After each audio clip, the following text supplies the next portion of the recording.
on Uncensored Live with myself, Clay Edwards, Lindsey Beckham to my left there on the screen, and down below us on the bottom down there, we got our good friend, Mr. Shaun, attorney at law with onetextlaw.com. Onetextlaw.com. If you F around and you want to avoid peak finding out, reach out to Shaun there at onetextlaw.com. I got that right, don't I?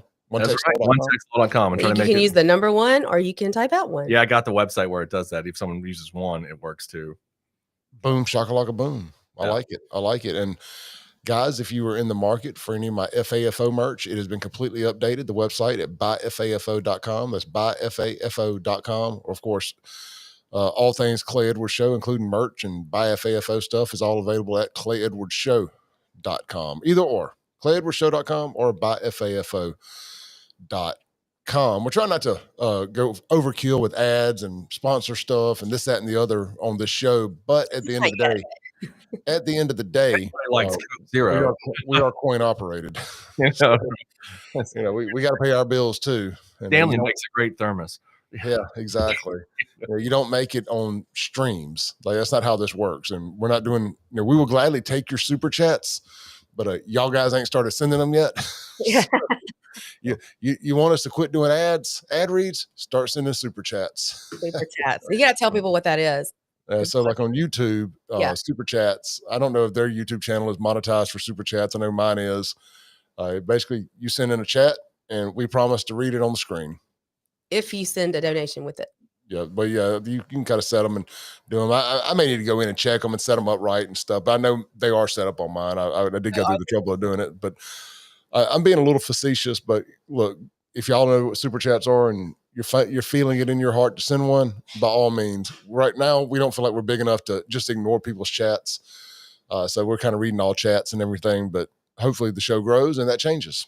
So with all that said, our host, Mr. Shaun Yurtkaran down there. Shaun, what is our first topic tonight? Let's try to zoom through these. I'm good for a good hour. Maybe a little longer, but I'm good for an hour. I got you, and I got it already queued up, ready. Just give me 2 seconds. It's about JPD, which is kind of the title of the show. Is now Clay and Lindsey. They're back to arresting people for selling drugs. It's a neat new policy, like called "Drugs Are Illegal," and a resumed policy. They seem to be going with that. So that's what we got here. So, when this broke yesterday or a couple of days ago, I sent this to a group text I'm in with Shaun and somebody else, or Shaun and Lindsey, a couple of different people. And I found it unique because it's the first time I recall seeing the headline with JPD being the arresting. Shaun, do you want to pause your video there? Yeah, because I don't have the audio on. It's not working. I can barely hear you, Shaun. Are you speaking into the mic? Yeah, I'm speaking. You can't hear me? I could barely hear you. Turn it up. Does that work better? Yeah. Okay. Yeah, your volume, your mic level is a little low, Shaun. Is it? Okay. All right. I'm trying to turn it up. All right. How about now? Get it up all the way. All right. Cool. Better.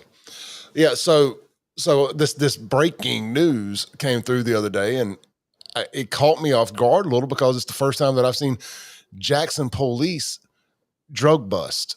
I'm not saying that they haven't had any drug bust of any significance over the last 8 years, but I haven't seen them celebrate it.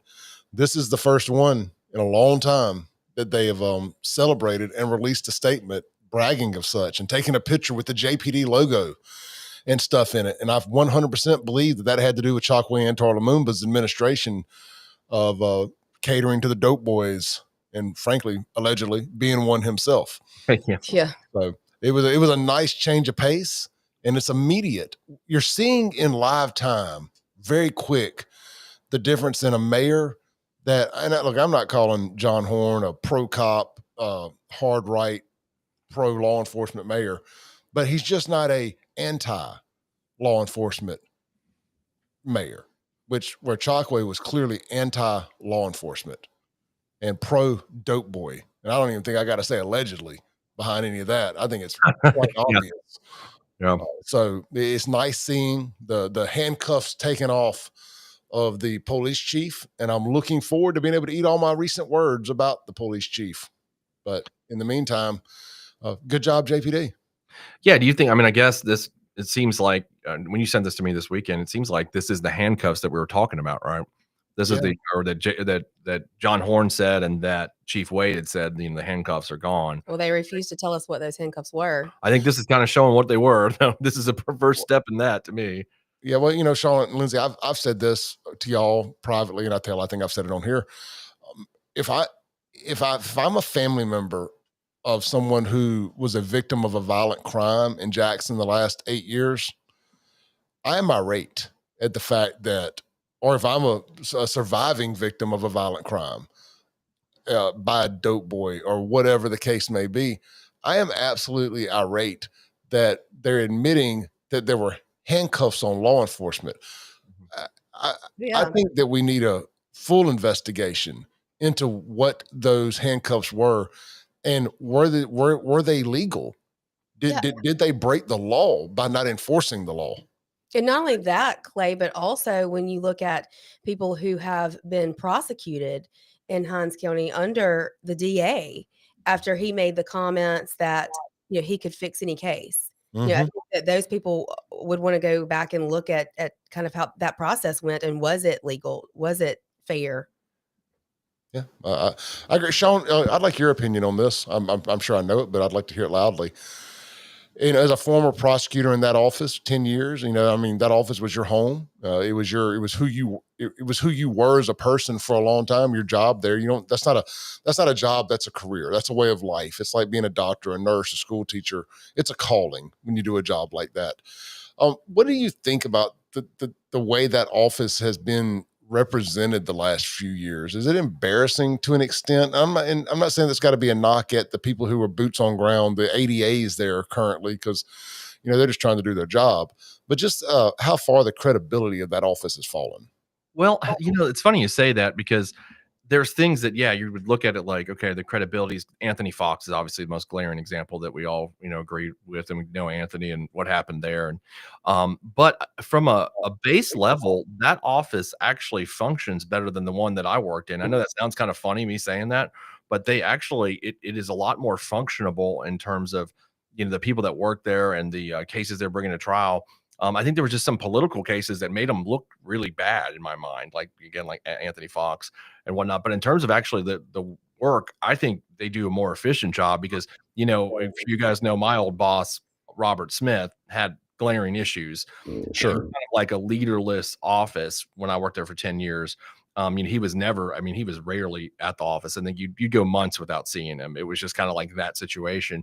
And speaking about, the handcuffs off, it kind of reminded me, before you said anything, about that situation with Robert, where I could see that happening with Chokwe, where he was giving that order because Robert had decided that he wasn't going to prosecute drug dealers. That was going on. So I had made friends with a lot of the MBN guys, Mississippi Bureau of Narcotics, and they used to call me up and like, Shaun, man, we don't know what to do, because we're bringing cases and we don't know what's happening to them, and they're like, Robert's not pushing them. And that was a big problem of none of these dope cases were getting prosecuted, because he just didn't want to do it. He just wasn't, I don't know what exactly, I'm not going to, I don't know what his motivations were one way or the other, but that was it. You can talk to MBN at that time. And it was just, they stopped at a point, they stopped working cases in Hinds County because of it, because it became such a problem where he didn't want to do that. Now, I don't know. I think the current DA is doing that, though, as far as I know. So, but he did not. So I could see Chokwe. My point was telling Chief Wade, we're not busting dope dealers, because Robert wasn't prosecuting them. Yeah, I guess frankly, the office has been a shit show for a long time. Then, if you want to look at it like that. And I know that Jody's office has done a better job at some of the street level stuff. Yeah. But obviously they don't control the judges. There's a problem with some of the judges in Hinds County, and I don't expect you to comment on this because no. you do. But, yeah, no. But I will. Great. No comment. Yeah. But I will.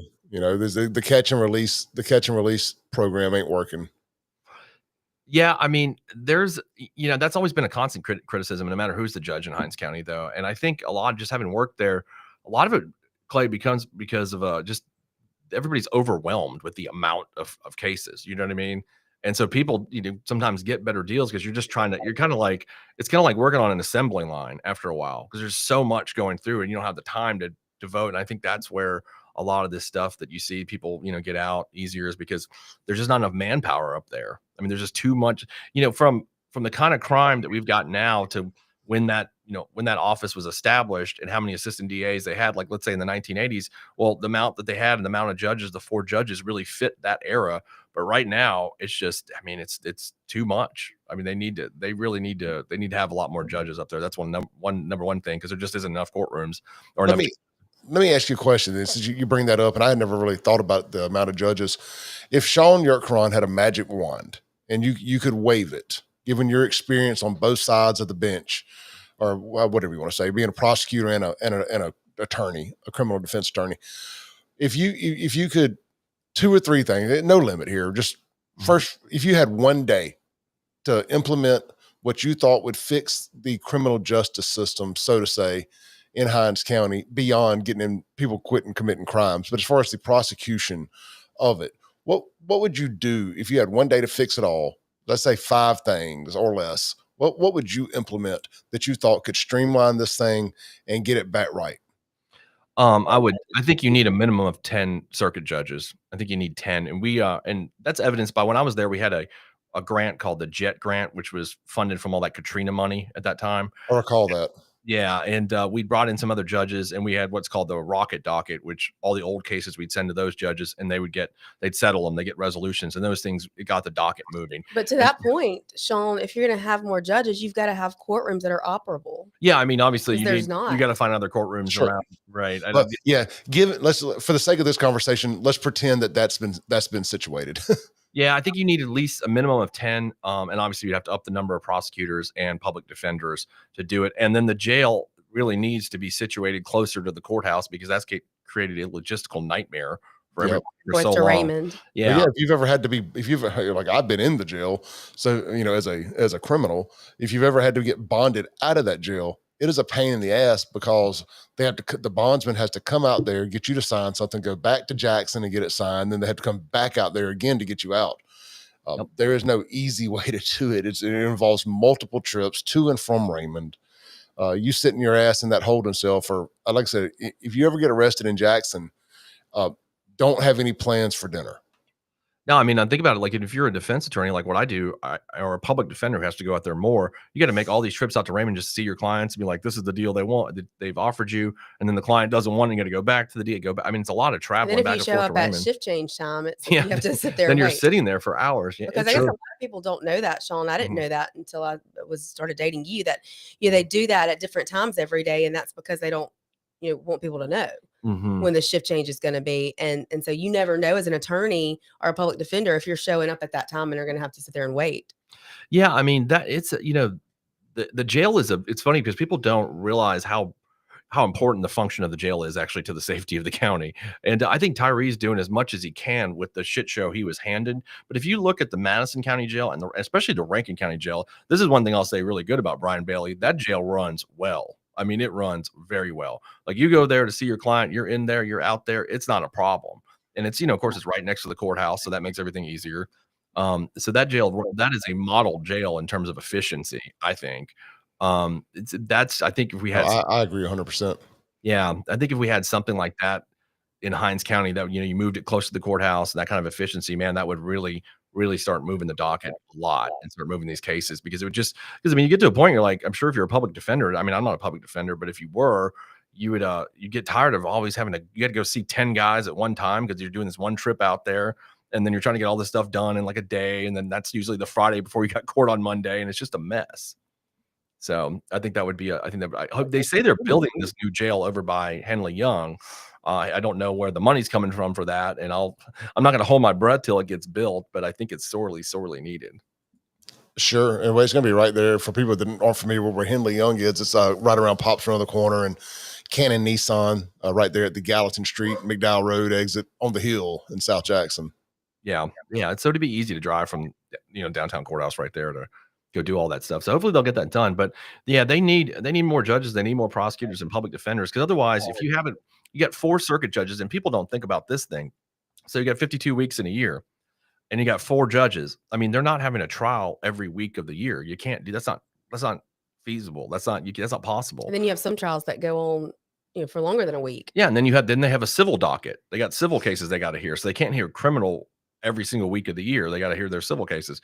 So I mean, you're just not the most. If you took if you were trying 40 to 50 murder cases between 4 judges total, that's a killing it, and that doesn't ever happen. That's really hard to get to that number. So I mean, and when you have this amount of murders, we got 100, 150 a year. Well, then you think some are hung up and they have to be retried. Got to be retried. I mean, or because you're not able to plead those cases out as easily. You can some of them, but most of the time on a murder case, you're going to go to trial. I mean, majority of the time, unless you can convince your client to take a plea deal, which is going to be something like 25, 30 years or whatever it is on like second degree murder or whatever it is. So those are cases that are going to go, well, you get that docket gets backed up because there's just not enough trial weeks for that kind of stuff because not enough judges. So that's, that creates a problem that we're seeing now. Yeah. Raccoon Man said, legalize all drugs and put them out of business. And Shaun, that's something that, I mean, I think you have spoken to a good bit and something that you would almost agree with doing. Well, Mike Madison has proposed that for a long time. And, it sounds crazy on the surface, but as you peel that back just a little bit, it's, logistically, it's not as crazy as it may sound. I mean, I think it very well could be the only way to win the drug war. Because Shaun, I know you say this all the time. The drug wars, we're not winning. Yeah, we lost that a long time ago. The drugs won. It's just I hate to break that. It won, and we've been fighting for 50 years, and we haven't stopped the drugs. Like we're not stopping that, and I think that we maybe when you try to do the same thing over and over again, it's like the definition of insanity. But we don't ever do that when it comes to the war on drugs because I mean, let's be honest, too many people get paid in it, right? Lawyers get paid, law enforcement gets funding, judges and prosecutors and courts. I mean, it's just it's a whole system of this, and it's not gonna. I mean, and it's not gonna stop because of those things. I think. No, I agree. Circling back to what we were initially talking about here, this drug bust. Shaun, tell us a little bit about it. You got to pull. I was trying to find it on WLBT, the actual story, but I can't find the link here.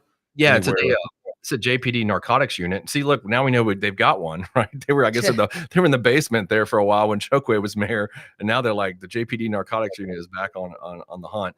They executed a search warrant on 400 North Flagchapel Road, and if you're familiar with Jackson, that area of town's not the best area of town, Flagchapel Road. And they discovered, I guess, they came in and they found marijuana and OxyContin pills. Obviously, I assume they got some sort of tip or CI that led them to this and gave them probable cause for the search warrant. And we're able to confiscate all that.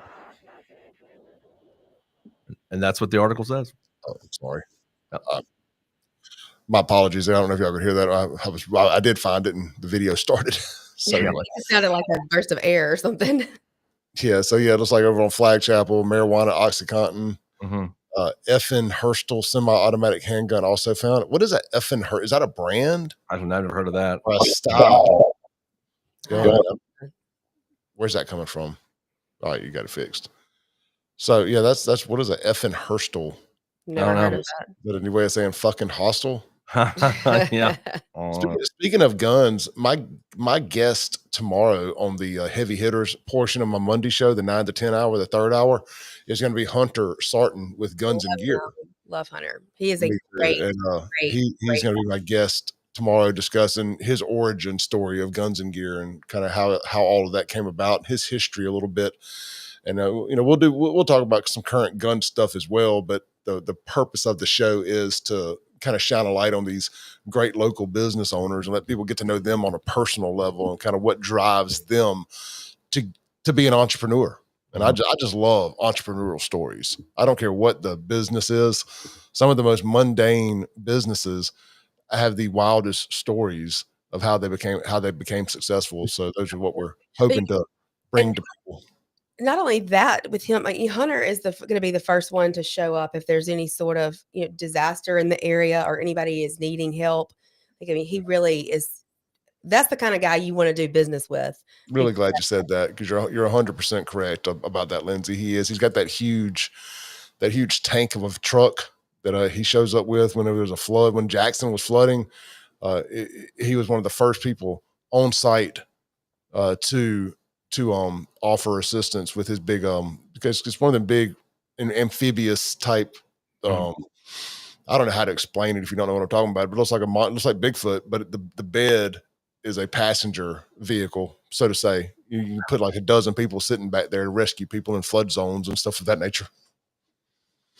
or Yeah. transport soldiers in and out of, rough terrain. And I just feel like that's important to me, where you businesses that you patronize and spend money with, it's like it makes it that much easier to do so when you've got good people.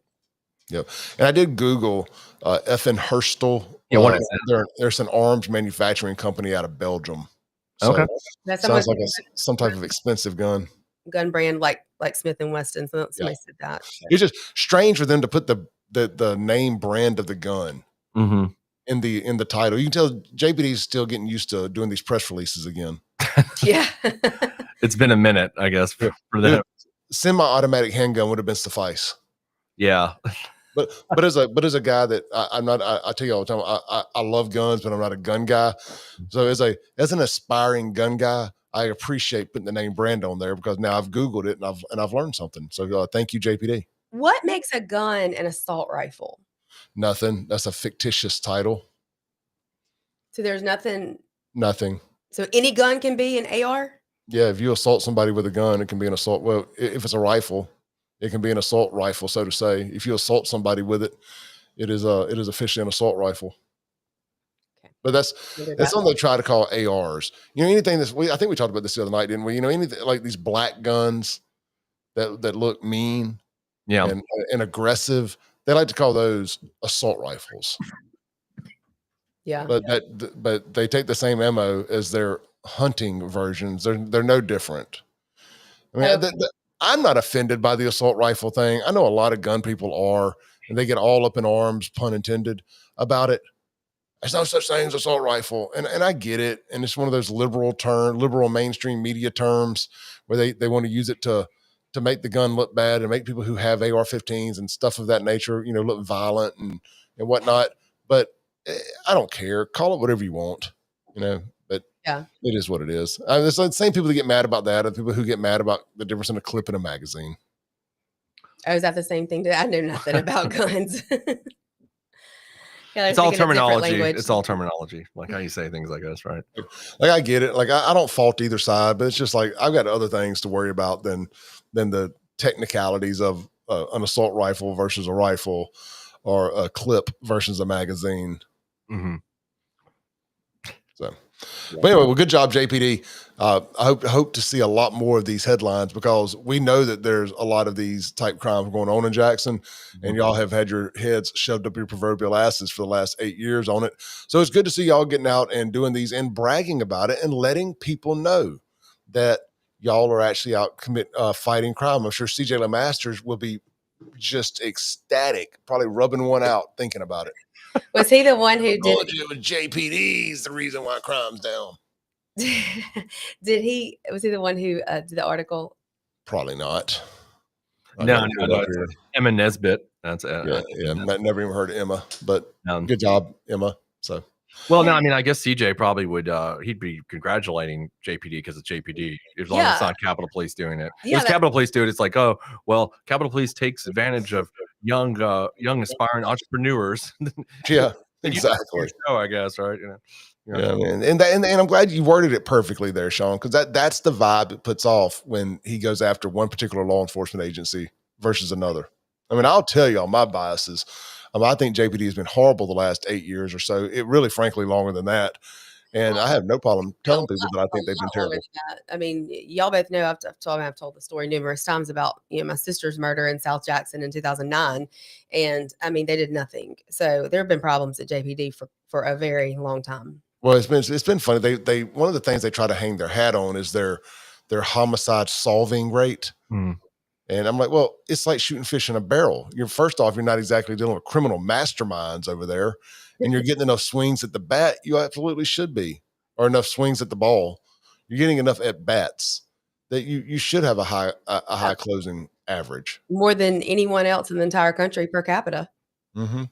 Yeah. So, yeah. I mean, well, like I said, in my years, we did have there were some good detectives though. Like I mentioned them before, Eric Smith, who was killed, and Tyree was there, and those guys would solve some stuff. But I do what you're saying, Clay and Lindsey. I mean, sometimes some of these, just having prosecuted a lot of these guys, I mean, it's not like many of them, not a lot of them hide their tracks very well. It's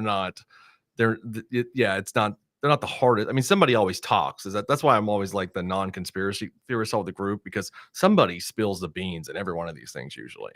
Somebody talks. Even when they don't have to talk, they talk. So they're not all really future rocket scientists and astronauts and engineers. Well, I've said this, to clients and, and joking around, like if they didn't talk, or if criminals didn't talk, we'd have a hard time prosecuting them when I was on that side. I mean, it'd be really, really tough because they just end up, they tell somebody in the neighborhood and that person tells somebody else, and then it gets out and the cops get to them, and it just spreads like wildfire. I mean, nobody can just keep their fucking mouth shut. That's just shut up, don't say anything, but they talk. And because it's not like most of the time, you see like CSI and stuff, like we're finding the gun and we're matching the print on the, that's just not happening. Like there's so many, I can tell you maybe 10% of my cases, did we find some cool like DNA evidence on a hat or whatever. I don't remember a single case I've ever had when I was a prosecutor where we had a fingerprint on anything. Like we had a shoe print one time on this guy. This is kind of funny. Broke into Trent Lott's house. Senator Trent Lott's got a house in Hinds County, and he broke into Trent Lott's house and he kicked the door open. We were able to match his shoe print. And that was the only time I think I've ever seen any print evidence in my entire life. I mean, aren't there multiple shoes? Well, he was print? This guy. Real quick, I'll tell the story. So it's out in the rural area. It's not Raymond, but where Trent Lott's got this antebellum house. Oh yeah, you've told this story. This is a great story. Yeah. So this guy goes there and he kicks the door down, and he's wearing these like K-Swiss shoes, and they find him. He's out there on the road running, and the police, right after the burglary, like his alarm went off, like found him, and he said he was just jogging out there, like in the middle of nowhere, and they arrested him, and then they matched his, K-Swiss shoe to the door, right to the door, and there was some other evidence I can't remember right now that linked him to it, but that was the only time I think I've ever used print evidence. And Senator Lott did testify in that trial. He came down from DC. He was still a senator. I think he was still a senator then. And he testified. And the funniest thing about that, it was like I'll tell this out loud. I told Clay and Lizzie this before. My black coworkers were messing with me, right? Like, because they're like, you're never going to get a conviction on somebody who broke into Trent Lott's antebellum house. That Trent Lott had made all those sort of, well, I don't know if you call them racist, but some bad remarks before about like, endorsing Strom Thurmond. This is going way back. And so at that time he was kind of looked at like the racist guy. And so we placed bets on the trial. Could I win this case of like Trent Lott, the racist senator in Hinds County with an all black jury? And I did win. They convicted the guy. So I collected drinking money that weekend. So what made him racist? I made some comments about Strom Thurmond. I can't remember. He was Clay before Clay was Clay. No. It was he had made some. Like, I'm kidding. He had made some comments about, God, this is like 2007 or 8, and I can't remember what the comments were. It was something about he said something about Strom Thurmond. You remember Strom Thurmond, who was a senator? Strom Thurmond. I thought you were saying Trump. I'm like, I don't recall any of this. What? Strom Thurmond. Yeah, Strom Thurmond, who was a senator. Yeah. And Thurmond actually was on the Dixiecrat ticket in 1948. This is how old Strom Thurmond was at this time. And he had run against Harry Truman under like the whole like keep segregation forever platform. Yeah. Anyway, and Trent Lott gave a speech like at his birthday saying something like, oh, if Strom had won that election, the world would be a better place. Something like that, right? And that's where people were like, well, if he had won, he wanted to keep segregation forever. So Trent got a lot of shit for that. Gotcha. Oh yeah. That's right. Okay. I remember all that. Yeah, so that's why my friends were fucking with me that I could not win that trial, because everybody in Hinds County would obviously think he's a racist, so they don't care, but they did care, and they all voted to convict the guy with the K-Swiss footprint. So yeah, so we're getting some complaints about the foul language. Oh, but look, Donna, I mean, I apologize, but the show is called Uncensored. I mean, we know it's probably better off not cussing. But every now and then, a well-placed F word beats everything, beats anything else. My language is what it is. But yeah, we're aware. We've had conversations privately about it, but I try to tell him, Donna. I try to tell him. But it's hard. It's hard not to cuss. You'd be amazed. I mean, the fact that we get through 2 hours of radio every day without dropping 2 or 3 F-bombs is quite the miracle in and of itself. And I've told Matt before, Clay, that it's unfair that the dump button is like, I don't have arms as long as yours. Like I can't reach over and hit that button first of all, it's got to register in my brain that somebody has said, which I think the only times it's happened are with Kingfish, to be honest, on our show. But it's hard to get over there to that button. Speaking of Kingfish, he's calling me right now. Doesn't he know? Oh, that's so weird. So when somebody asked about Frank Melton, what y'all think about how Frank Melton did things in Jackson? Well, I mean, look, I don't mind rehashing it. We've talked about Frank a lot over the years, and I don't know if he was. I think distance makes the heart grow fonder, right? I think that we've had so many bad mayors and so much bad shit go on in Jackson that it really makes us yearn for a time when Frank was doing Frank stuff. And Frank did a lot of bad stuff too. Yeah. So I don't necessarily mean the alleged criminal activities. I mean, just like he went on an all-out attack on good businesses that weren't the upper level, that weren't street, strip clubs. Like there were good regular nightclubs that were just operating normally, and he did all he could to put the nightlife out of business. And it affected me, it affected my family, but I still supported Frank because we wanted a safe Jackson. But I don't know that any of his actions actually assisted with that. That was the only thing. He was a lot of fluff, in my opinion. I guess I was at the DA's office at the time. He was mayor, and it just seemed like he was just, he was a lot of show in my mind. Like it wasn't a whole lot of action. I mean, it was action, but some of it was stupid. And that's where I don't know. I think there's like a Frank resurgence or revisionist history going on. You know what I mean? Like we're like, oh, Frank, I guess because we had Chokwe, and when you look at Frank versus Chokwe, you're obviously gonna like Frank. So Frank was not well liked when he was in office. I it was split. I don't know if you could say he wasn't well. I mean, he got indicted. Now he got indicted by Faye Peterson, who was the DA before my boss, Robert Smith. We actually beat her in that election, 2007, partly because of this. And sorry, Faye. Frank had, I know, right? I wish Faye had Faye and Frank did not jihad at all. And at that time, so Frank and Clay, you probably remember the Ridgeway Street incident. You know what I'm talking about? The house. Yeah. So back in 2006, he and some guys, whenever I think Riccio and Marcus Wright were with him too, right? The two JPD officers that were like his bodyguards, and they busted up this crack house, which I don't know if it was a crack house or not. They didn't have a warrant. And they just went there, and Frank was drinking all night too, by the way, from all accounts. Yeah, I'm still buddies with Marcus. I like him. Yeah, I like him. I like both of those guys. I didn't know the other guy, but yeah, the big white guy. Yeah, I never got to meet him, but I do know Marcus, and he's a good dude. He's with Capitol Police now. He's a great dude. I remember him coming around the DA's office after this. They were just kind of assigned to him. I don't think that they, you know what I mean, were co-signing on the stuff or anything. But Frank just went over there and broke up that house, and so then Faye indicted him for that, and then they went to trial really quickly, but he was found not guilty in that case. He was represented by Merida Coxwell and Dell Danks, actually, and I watched most of that trial. But I mean, you ought to be able to tear down crack houses. Let's just be honest about it. That's kind of, I remember Merida's closing argument, like he put something on the jury rail and said, one piece of crack lights a firestorm in the community. It was a great closing, and it worked because it was a conscious of the community kind of closing argument where people were like, yeah, why do we care about the crack house? And so Frank walked because people didn't care about the crack. Because it felt like a political attack, than a realistic criminal trial. It felt like they didn't, once he got in there, they didn't like the way he was doing things. He was shaking things up, and they didn't like it. He was kind of a Jacktown Trump at the time. Before there was Trump. A little bit, right? He just because he was indicted for other things too. I can't remember what they were. There was some other things, some gun charges, like on a school. I think he wore some guns to MC, and he had to plead guilty to that. There were several things that he did that caused him some issues. So yeah, and let's see. If I pronounce your name wrong, I apologize. Avshara on YouTube, the top comment says, didn't he drive a tractor into a crack house or something? Yes, that's what we're discussing here. I think it was like a track hoe or a backhoe or something that they tried to just knock a crack house down with. And it was just that, a crack house. And, one of his more famous beefs was with Tenari Moore. Yeah. Out front of the upper level nightclub. And they kind of whooped Tenari's ass, so to say. And he had his mama out there. And I mean, Tenari's a bad dude. And I mean, Frank wasn't wrong on that. I mean, Tenari just ended up being the reason that several people went to prison and killed a guy and some other stuff. So didn't he kill a guy too?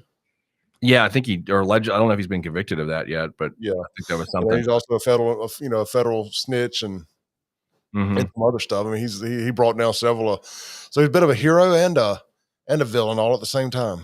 But Yeah. yeah, Frank and Tenari had a big beef going, and he never quite understood what it's about. Because why would the WLBT guy and the nightclub owner not like each other to that level? Because Frank, the second he became mayor, he went straight in on Tenari. Like it was like top of his list.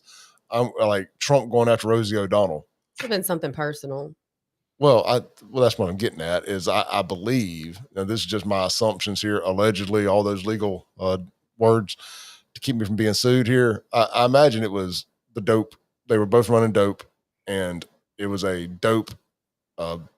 Frank was putting his competition out of business. Because I do believe that Frank had something to do with the dope trade. Yeah, I mean, there were just so many. Actually, I worked on this case. I don't know if you guys ever heard Sherrod Moore, who killed a Jackson. Allegedly, he didn't. He's allegedly killed. The case was dismissed, so I don't want to say he didn't get sued. R.J. Washington, who was killed in 1995, and that was kind of an infamous case around here for years. And so we were working on that thing, and there was interviewing a lot of the people associated to Frank. And I mean, I don't know that I did. I can't remember somebody I didn't talk to that said that Frank was involved in the dope trade. Like there was so many people that were, being very descriptive about things he was doing and where the drugs were coming from and all that. Yeah. I for the long time, I've said that I didn't believe Frank was involved in the drug stuff. I mean, and this is just a rather recent here in the last year change of mind that I've had on that. But I do believe that I think he did have something to do. I just think that where there's smoke, there's fire, and there's a lot of smoke when it comes to Frank and these allegations. And if you just kind of remove your biases and personal opinions about people, and you start looking at it, it's like, well, why did he have such a problem with this guy? You Yeah. know, and he was never at that time. He wasn't a convicted drug dealer or anything like that. To the best of my knowledge, talking about Tenari, like why was this new mayor going after this guy so hard? Yeah, I don't know. That was, the if you were around here in 2006, 2007, 2008, the upper level was a big topic of conversation in those days. Everybody kind of knew, that was where Frank was in that direction of the upper level. I mean, they were our direct competition at Club 105, but we always got along. It was never like a ugly competition. Now, my big rivals, my ugly competition was Dax Owens over at Danny's when he decided to get into the non strip club business, but that was later on in 2014 when I had a different club. And then prior to that was John Adams when he opened up when I had Crazy 8 and he decided to open up that other club that was once a strip club right next to the one he got in trouble for for getting rezoned or whatever. The one next to Pops, Oasis, whatever it's called. Is that the one we were talking about last night? No, I don't know. We were talking about Bar None last night with No, that's a whole different deal. Oh, yeah, gotcha. Yep, that's a whole different thing. Yeah. So some crazy stories. We had some good bar stories last night. Let's have some really good ones. Jackson bar history. So let's I don't know where you got it on the list here, but let's jump to some national stuff. It's the 1 year anniversary of Trump getting shot. Oh, that's okay. That makes sense why you sent that earlier. I was like, where'd that come from? Yeah, the Clay sent in our group chat earlier the CNN headline after of the picture of Trump kind of bloodied up on the stage that claimed that he had fallen and was escorted off by Secret Service after falling. And I said, how on earth did they think they could get away with it? This was being streamed live across the country. He was clearly shot. Oh yeah, clearly. Yeah. I mean, I had just picked Shaun up in his driveway. Then we were going out to Martin's at Livingston to meet Corey for some drinks and to hang out and have a guys' night. And that news broke as we were backing out of Shaun's driveway. And he's like, "Do we just need to go back inside and watch TV?" I'm like, "No, let's watch it on our phones." Like, I've been wanting to get out of the house for a week. We're getting out of the damn house. So I remember being at Martin's out there at Livingston, and it was like the air had been sucked out of the room. I remember there was a guy, I don't remember who was playing, but there was one of those one-man acoustical jam things. The guy was in the corner playing, and nobody was paying attention to him. Everybody's on their phones and watching the screens more than normal. And I just remember after he got done, I called him over to the table, and I think I tipped him like $20 or something. I was like, "Man, it ain't you tonight, bro." I said, "We are all, we're preoccupied watching with this whole Trump shooting." absolute horror and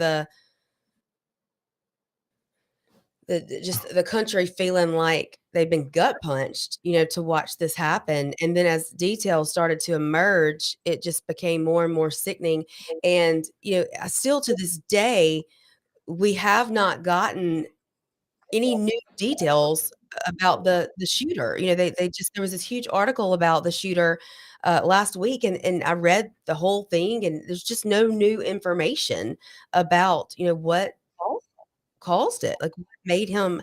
I don't believe for a second that some 20-year-old just this is what he's going to go and do without some sort of prompting. Well, But that's yeah, I'm with you. I mean, I think we're getting closer to that, to finding out what happened there. Shaun, I see you've already got it pulled up on the screen. Thank you. I've got a video here, and I haven't even had a chance to listen to this.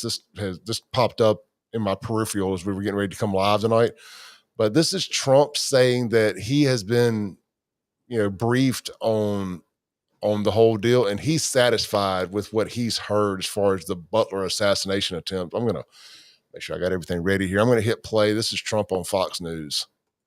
There was so much conversation after that, though. You had members of Congress visiting the site there, people really on top of wanting to get answers to that. But I think we still are wondering. Yeah. So they Oh, there's the sloped roof that the Secret Service couldn't put nobody on because it was sloped. briefed me numerous times. The FBI, the Secret Service, sort of everybody. DOJ, Pamela's doing I think she's doing a fantastic job. But they briefed me, and I'm satisfied with it. They should have had somebody in the building. That was a mistake. They should have had communications with the local police. They weren't tied in. And they should have been tied in. So there were mistakes made. And that shouldn't have happened. And that building was a prime building in terms of what they were trying to do. So, but I was satisfied in terms of the bigger plot, the larger plot. I was satisfied. And, I have great confidence in these people. I know the people, and they're very talented, very capable. They had a bad day, and I think they'll admit that. They had a rough day. This is a very dangerous job, being president. I say a race car driver, 1% of 1%, think of that, die. It's not a lot. A bull rider, I think that's pretty dangerous. It's like 1/10 of 1% die. And with the president, it's like 5%. Why didn't you tell me this? I could have maybe made a different decision. But I wouldn't have made a different decision because we're doing so well. The country's back. And it's, as I said, everyone's saying we've got the hottest country in the world. Even doing this interview, I feel guilty because I'm supposed to right now be working. I want to say one thing real quick. One thing that gets overlooked and doesn't get talked about as much is, in a little revisionist history here, Trump was not the president when this happened. He was a former president. So, and I'm not making any excuses for the Secret Service. However, they prioritize the amount of agents you get assigned to you when you're a former versus current president. And the current administration and their significant others take higher priority than a former president, even though he was the front runner for the Republican ticket at the time, or I think he was already the Republican nominee. Yeah, he was already the nominee. And so I think that he should have had plenty of agents. This shouldn't have even been an issue, but they had what was I'm trying to say? They had moved a lot of his normal staff over to Jill Biden, who I think was speaking or was in Pittsburgh at the same time. And so they had moved some of his additional staff over to her instead of him in this open air rally. And then the more I say this out loud, the more ridiculous it sounds. But they had a bad day, all right. And I still, look, I'm not such a conspiracy theorist, and God knows Shaun and I talked about this on the air ad nauseum, but I'm not such a conspiracy theorist that I think that the FBI and the Secret Service and the Biden administration or whoever else lined this guy up and put him on that roof. I think that what I've constantly said was, I believe if you leave enough doors open, somebody's going to walk through one. And I think they were complicit in the sense that they let failure. They allowed failure to happen. Well, not only that, but the constant narrative they pushed was threat to democracy, threat to democracy. He's so bad. He's so evil. I think that also plays 100%. I into mean, well, they it. drove people crazy. They literally had people that thought that if Trump wasn't unalived, that democracy was going to crumble.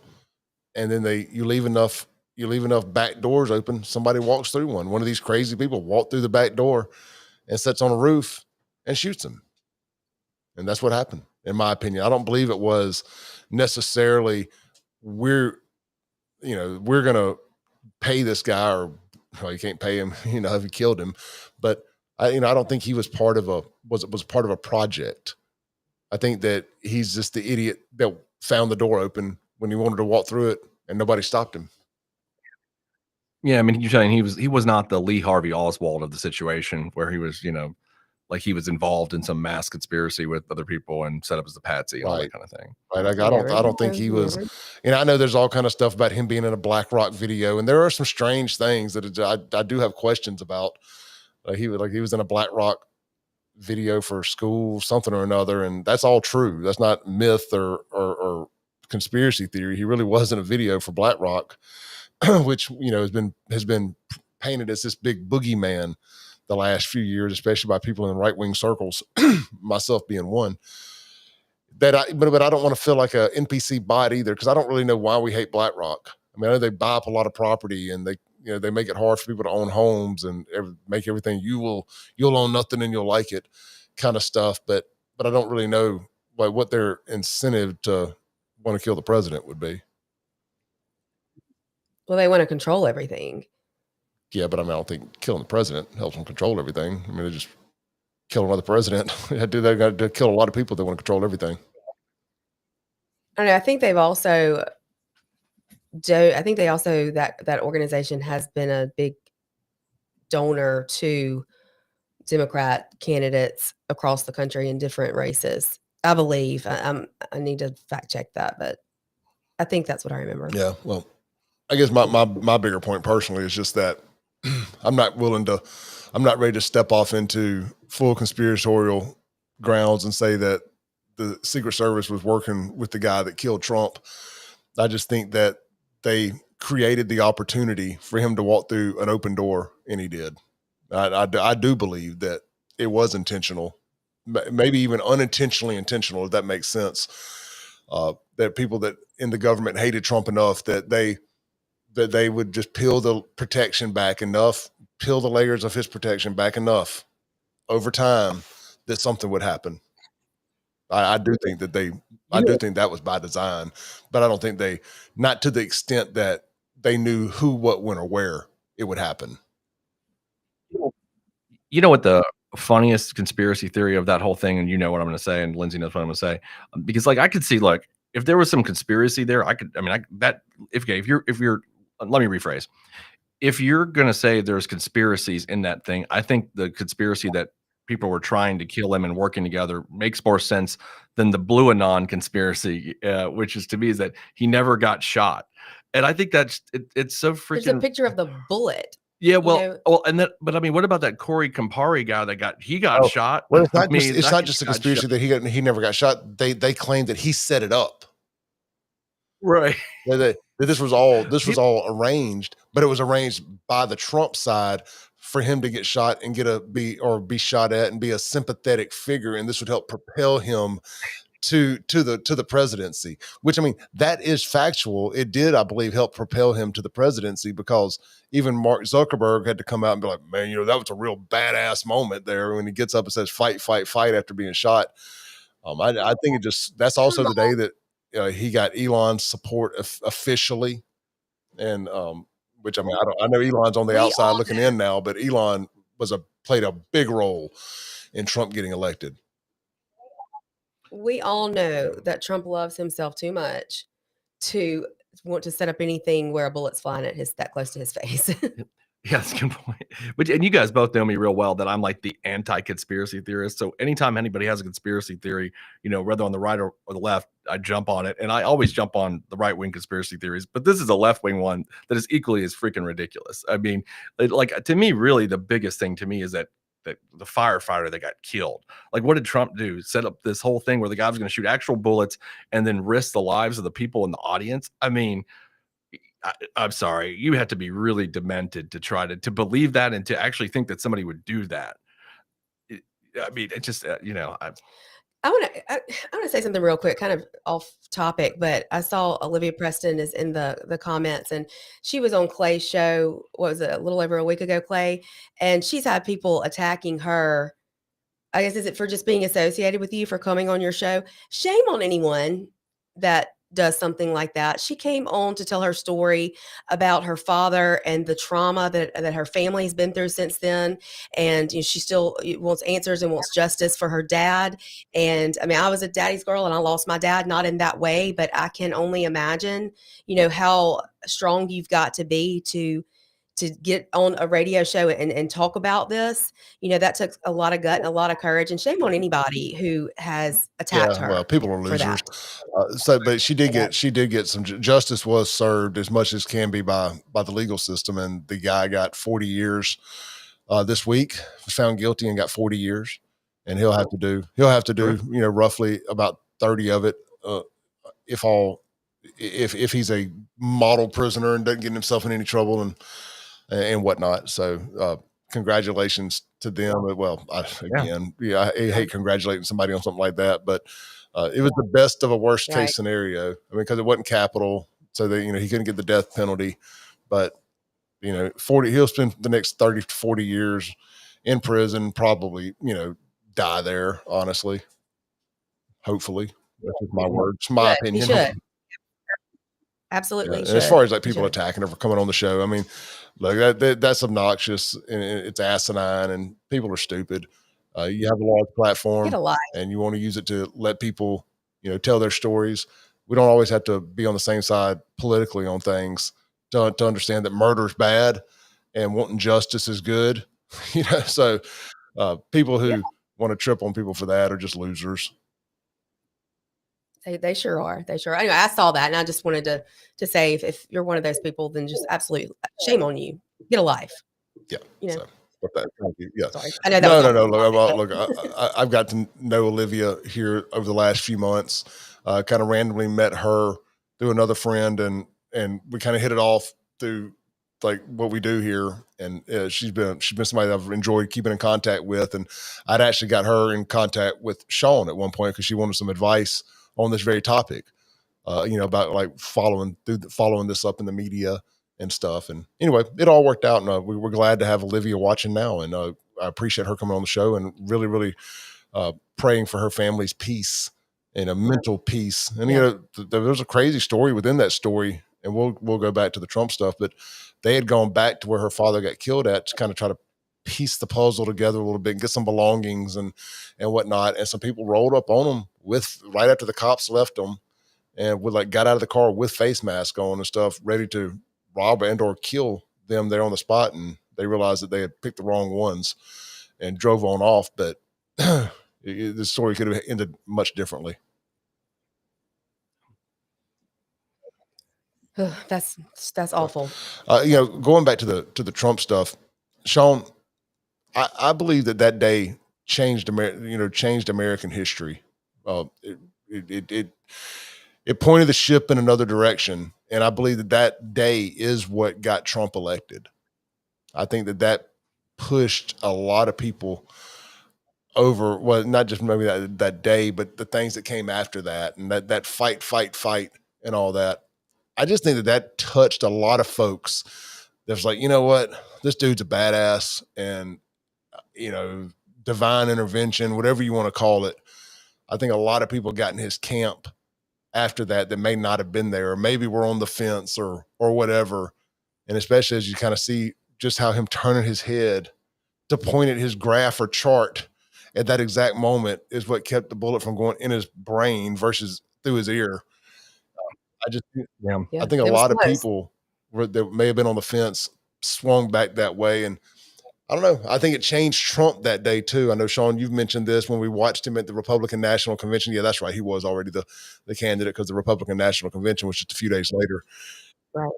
He had the patch on his And ear. so did Andy Gibson. And so did he. I was going to say that. So yeah, did Andy Gibson. So, but he came out and he was a different person. He was more human. Mm-hmm. He was more relatable. He seemed to me, like he's a real always been that person. guy. He's always seemed like a relatable guy to me. But like to, I guess, to other people who don't like the edgies, the sarcasm, the guy talk and all that stuff. But he you know, people have said he's came across more humbled and all of that. And look, I'm glad whatever it needed for people to feel better about him becoming their president, and we got him elected. And I'm, you know, everything that's happening right now, with the exception of this Epstein debacle, is exactly what I voted for. So, I mean, I'll let them have it's a big fumble, but I'll let them have a fun. You know, one fumble ain't gonna kick me off the team. I have no regrets. I like what we're doing with immigration. I know, Shaun, you said something that Americans seem to be changing their minds since the election. I'm not one of them. I love what we're doing with immigration. I love it all. Like I said, the Epstein thing being the one just massive fumble, but we'll see how it shakes out. Big deal. Before we get to, I want to shift to that too, because Lindsey are talking last night, but I do want to say this in relation to the Trump attempted assassination. You know, if you look at the campaign as a whole, Donald Trump probably benefited, like he caught all the breaks, if you know what I mean. Like he had those cases against him, and that turned public sentiment in his favor because people thought he was being prosecuted unfairly, politically persecuted. Right. So then you had people. Then you had a lot of steps. You had there was in Colorado, they took him off the ballot, and then you know, so you had all that stuff. Then he gets convicted of that stupid porn star trial, and then there's that debate with Biden when Biden just, you know, craps out, and then you got this, which with the, you know, iconic fight moment, and then they put Kamala Harris. I mean, it's just like he caught every break imaginable that you could. Yeah. You know, that everything went his way in that entire campaign. And you know, because usually in politics things don't always go your way all the time, but he caught it all that in 24. He really did. Well, I think everything that the left did that was meant to hurt him in the long run helped him. Yeah, that's true. It absolutely did. And I think 2 years ago when I was on Clay's show for the first time, we were talking about the porn star indictment. And I said this is going to backfire because political prosecutions, having been a part of them before, never work out the way you think they're going to work out. When you involve the justice system in politics, it doesn't work because out. The people who have talked themselves into going through with those things live in an echo chamber, and they're around people who all think this is a good idea. Oh man, this is great. We're gonna prosecute our enemy, and everybody's gonna love him because everybody hates him as much as we do, because everybody in our circle hates him, and nobody's telling us what we need to hear. They're telling us what we want to hear, and then you end up with egg all over your face. And I was thinking about this today. Actually, it's going to be interesting to see what comes of the Fonnie Willis case and some of these others that are still out there lingering around. I know she's lost control of it; she can't do it anymore, but that still hasn't been thrown out. You know, what comes with that? What comes with the New York case? Because they're still going to try to put him in prison when his term is over. Do they hold it back or just give him probation or something? I can't remember. No, I think they're withholding sentencing until his presidency is over or whatever. We may want to fact check that, but double check. Yeah, I just don't remember what happened. Yeah, because even though, and a lot of people don't know this, I mean, Shaun had to tell me that we're having dog issues here too, by the way. That even when a president can pardon themselves from what, like a civil case, they can't from a state. No, they can pardon from a federal, like federal. Yeah, state. Okay. You cannot. Yeah, the president doesn't have. Well, yeah, that's why I got a choke on everybody talking about.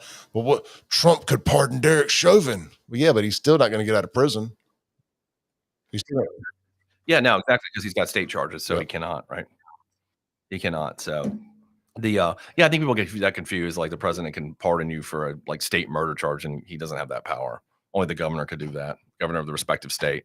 So he cannot pardon himself for the New York porn star case. Well, that or it's not. It's really like the real one. The real one is the real estate, the bank issue.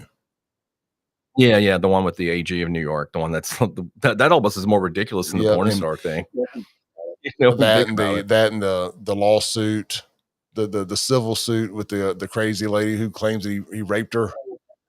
Oh, in like the 90s, right? Yeah, E. Jean Carroll, I mean, yeah, that's complete the one. nonsense.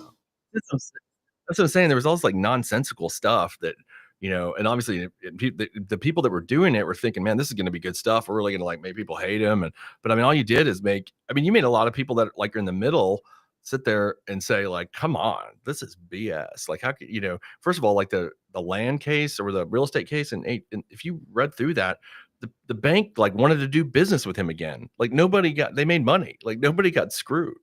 And so it was just, I mean, I don't know. It was just crazy. Like nobody, literally everybody does the Well, same thing he did too. remember when E. Jean Carroll got on there and said something to the extent of rape is a mental is a she said something basically admitting that she didn't get raped. That rape was whatever you want it to be. Yeah, something like that, right? Yeah, I remember I watched Rape that is interview. whatever you want it to Something to be. that extent. What kind And then the of Letitia is James that? stuff. Now that this is going to be really sweet to see how this plays out because now she is embroiled in legitimate real estate bullshit where she lied about where she lived, said she was her dad was her husband instead of her father on a title or something like that to basically to claim a second home as a primary home to get a lower interest rate. Mhm. Yeah, right. I saw So that. yeah, Yeah. she's Mhm. probably going to end up in prison too. It's all fabulous. It is all so rich. It's always the same people who do this stuff, and it comes back to bite them in the butt every single time. And I love it. I love it. I can't wait to see how it all plays Yeah, but out. We're only less than a year into. We're not even halfway through the first year of Trump's 4 years, and it's just glorious. Well, we're right at the halfway point of year one. We got 3.5 more years of this gloriousness. if only we knew who was on that Epstein list Yeah, and that's the and could next hold thing. them accountable. So they're and I don't know, I'm sure you saw it, Clay, by now, but it kind of hit yesterday afternoon. The Trump put out a Truth Social. What do you call them? What are they I called? call them Truths? posts. I refuse to call Truth. something a truth. And and where he jumped pretty hard to the defense of Pam Bondi. Kind of see where he's leaning. Because Friday afternoon we were getting all these reports that Bongino the and administration Cashwell stepping down. Patel, yeah, they were going to be stepping down if Pam Bondi doesn't go. And yeah, I don't know if they're just rumors circulating or if that's kind of what people are wanting to happen because they're so upset with Pam Bondi over this whole entire Epstein fiasco. But Trump's tweet or truth or post yesterday seemed to be in full complete support of Pam Bondi, and he came across pretty angry that people are even talking about Epstein still. Yeah, he what I'm gathering watching some of this is that so there was an argument in the White House between Dan Bongino and Pam Bondi on Friday or Thursday, one of those days. They got pretty intense, and Bongino has contemplated resigning. I think that he probably will, is the way everything I'm reading and seeing. Also, I've heard that Bongino is not very happy with the job anyway. He doesn't really like it that much, so that this may just give him the out that he might want anyway. So you're probably going to see a Bongino resignation this week. The Pam Bondi, though, a lot on the right want her out. Like you saw Megan Carlson and Charlie Kirk were at I think that Tampa convention this weekend. Both, everybody was calling for Pam Bondi, but the president doesn't seem to want to go that way. But that's not the way he wants to go. I think he's pretty much in full support of Bondi, and that's why these truths came out this weekend, because he was kind of putting out there like, why are you guys keep talking about Epstein? Pam Bondi's doing a great job, blah blah blah. So that's kind of where we are now with and it. I want the focus to be on the 2020 election. That was a big component of his post that he put out. I think it said it twice in there. Yeah, but I think people are angry. People fully believe that there is a list. Look, Alex, again, I'm full supporter of Trump, but what you want and what you get are two different things. He can want it to be on 2020, and I want reconciliation there as well.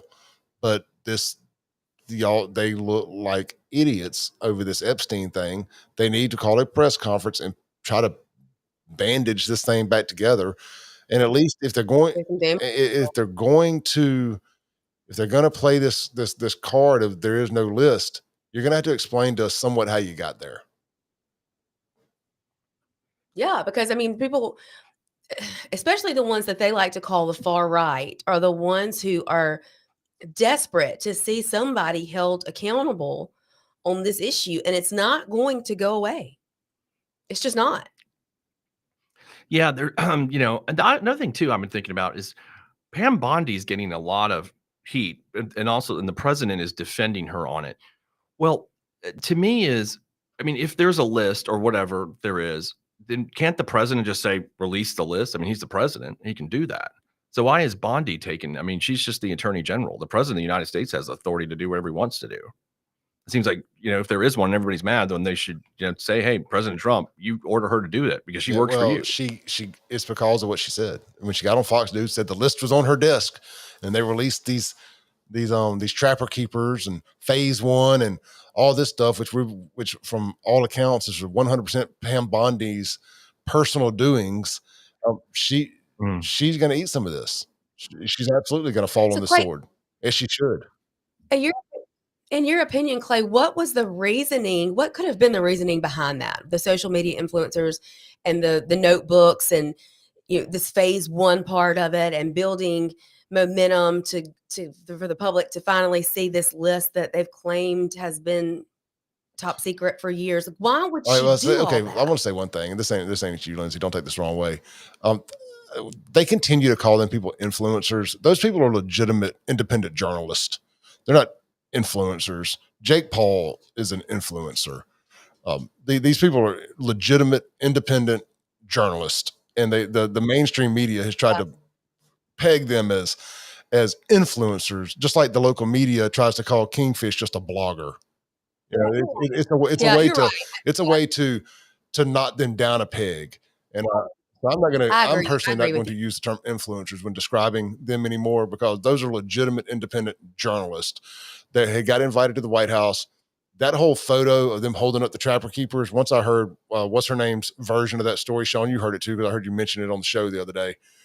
That she was on Crystal and Cigar show, Sager's show, talking about what happened, how they got rushed out, and it just kind of Liz Wheeler. It was Liz Wheeler. Liz Wheeler. Thank you. How she had they just kind of had held up the folders because they had all their belongings in their hands because one of the prime ministers of another country had gotten there sooner than expected or something. Anyway, look, I just think it was a terrible look on. I think Liz hit the nail on the head.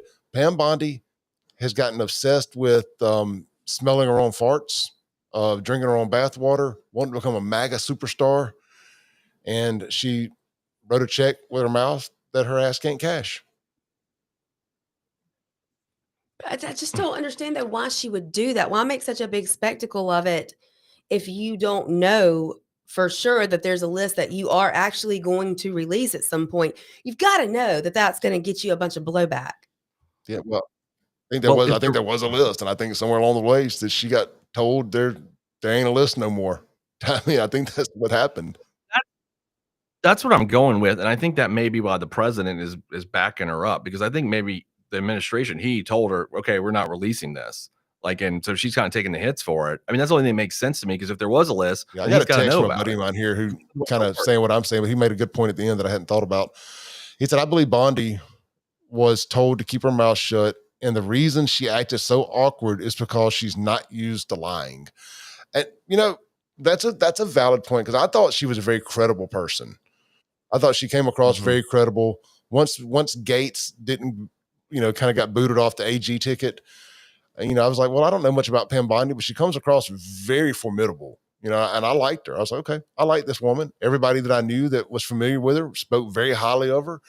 She passed getting, well, I'm having a brain fart tonight. What's it called? Where the hearing, the Senate hearings. Her confirmation hearings. Thank you. She passed her confirmation hearings, probably easier than anybody else other than Marco Rubio. I was like, oh, well, that should have been the red flag. Anytime you pass through those rather easily, I mean, comparatively speaking anyway.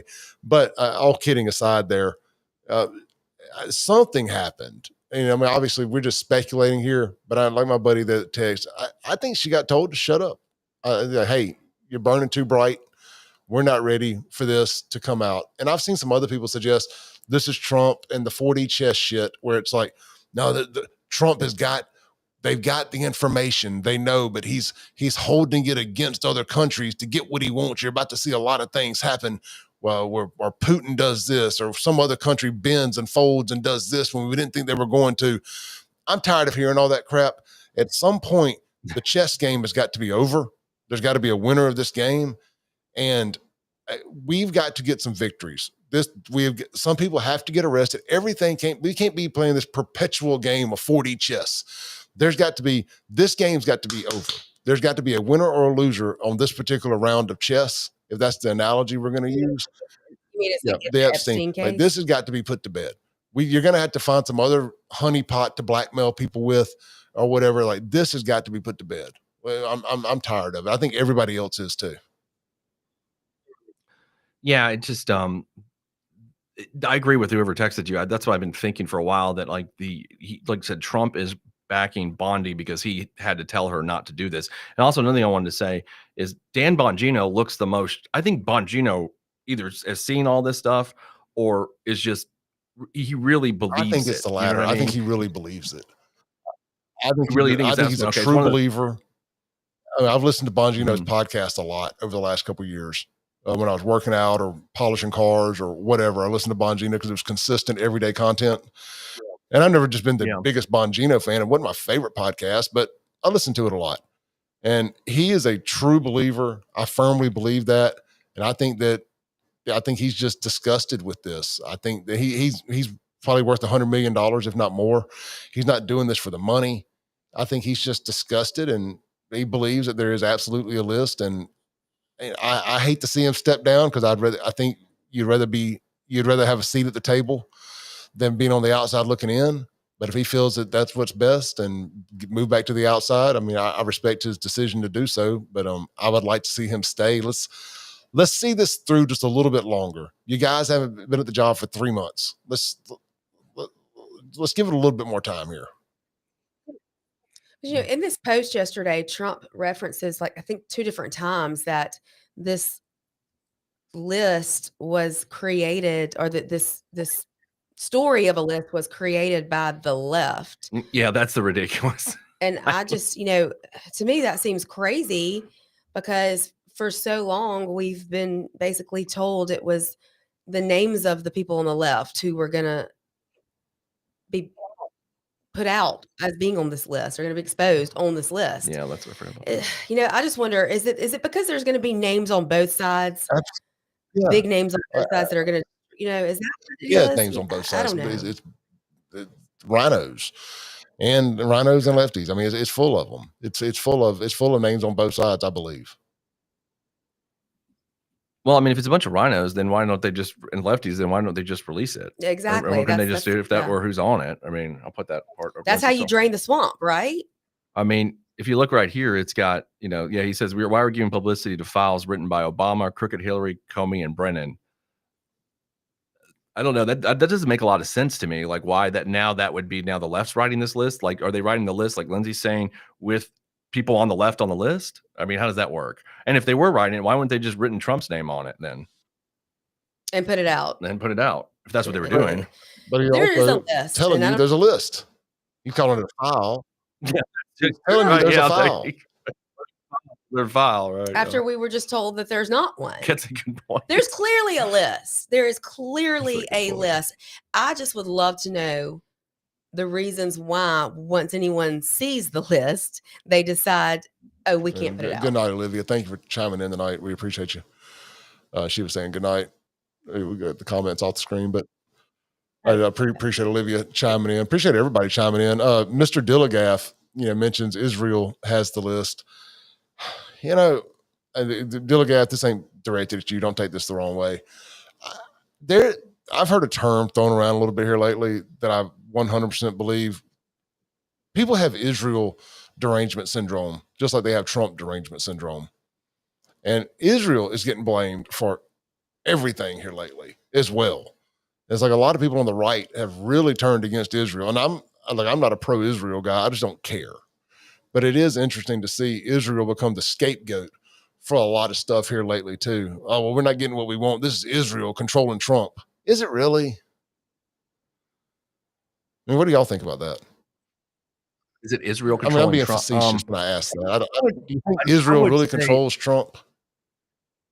No, I don't. Look, Israel has had this goes way before Trump. I mean, Israel's relationship with our government. And I mean, also, we were listening to Marjorie Taylor Greene last night, and not someone that I generally praise, but I've been liking her a lot more lately than I ever she's have. asking questions, I think, that are, and of course, she's a big Trump person. She wasn't knocking him. What she was just saying, like, she was asking questions of why are we giving Israel this amount of money, and why is AIPAC, which is a lobby for Israel, why do they not have to register as a foreign lobbyist? And explaining that most members of Congress are just all, whether they're Republicans or Democrats, are all in the pockets of Israel. And I think like people even asking those questions, which are legitimate questions, now get labeled as an anti-Semite. I mean, she's not saying she hates Jews. She's just saying, why are we doing this for this one country that we don't do for any other? I'm on the same page. I mean, I'm so aggravated with everybody calling them anti-Semites for questioning the Israel stuff. I know I sound like I'm being like pro-Israel tonight, the way I'm asking this question. I'm not necessarily intending to be, but it's just exhausting when every time we don't get the answer we want on something like this Epstein deal. Oh, it's because of Israel. Is it? I mean, Well, we were actually on our way to DC when Israel attacked Iran. And when we got off the plane and heard what was happening, my first question, and I asked Shaun this, is do you think we knew?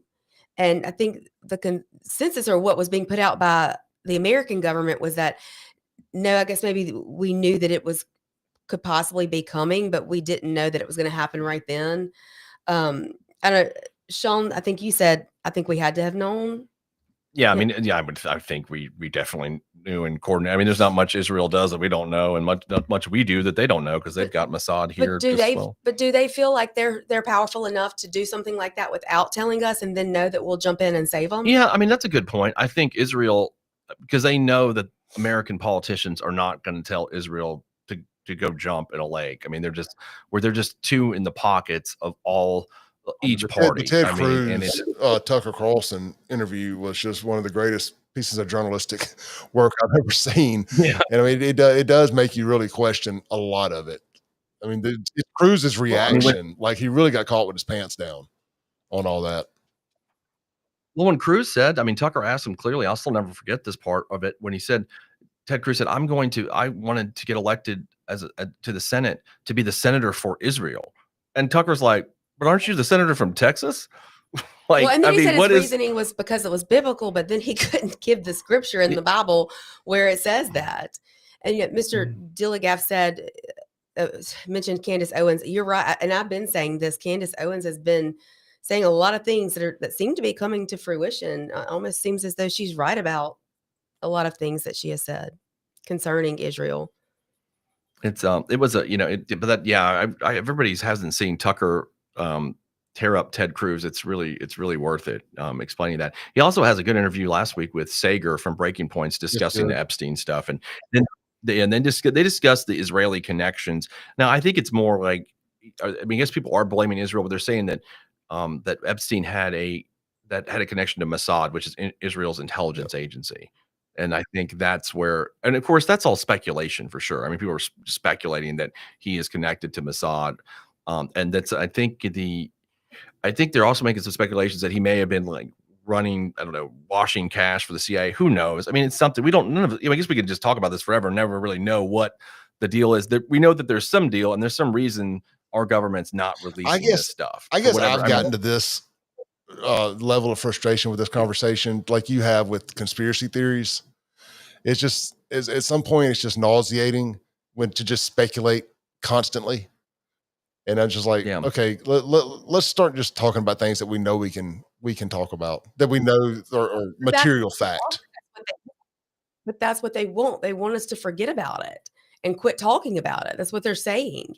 And I think that's just not going to happen here, because a lot of people feel. No, I'm sorry. Let me be clear. I was just referring to Israel in general, not the Epstein list. I'm sorry. Yeah.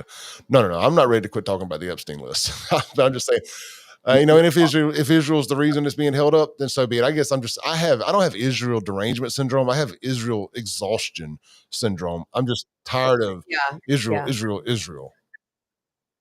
And I'm just tired of Israel, Palestine, and all these foreign countries, Ukraine, that are a constant pain in our ass when we have so much going on in America that we need to be focusing on. Yeah. To Lindsay's point, though, I think she's right about Epstein. This isn't going away. I was listening to some pretty good analysis of it by somebody that was the spokesman for the Trump Justice Department during the first term.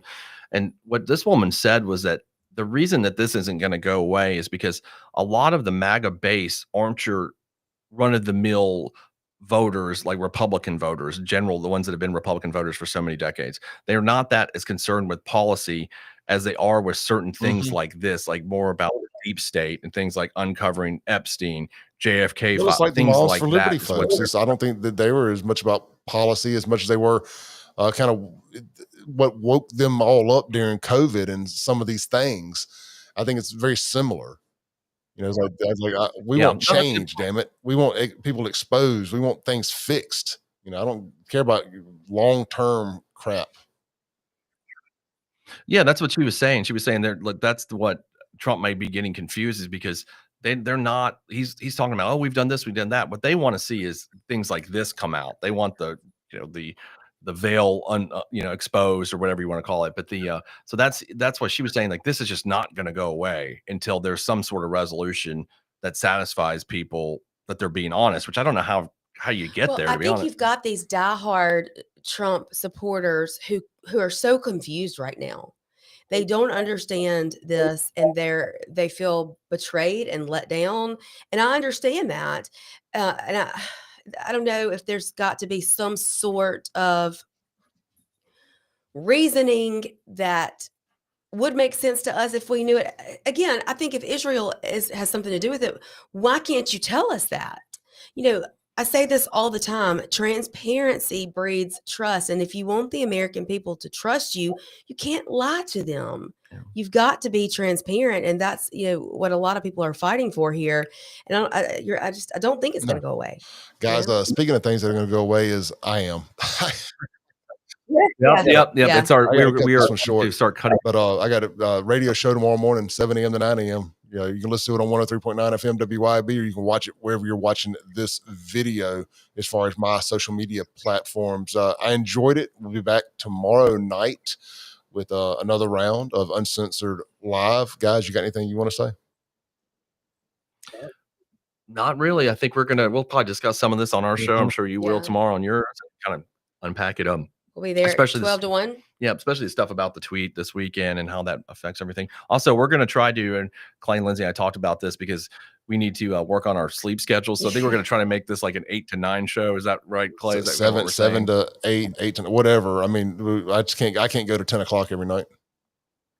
Yeah, we're all Italian, so we love talking. Don't get me wrong, and we'll keep on doing it. But we're gonna probably just make it an hour cap. All right, well, we'll figure all that out and let y'all know. Appreciate everybody. Shaun, Lindsay, y'all have a good night. Everybody, thank y'all for chiming in. Yeah. Peace.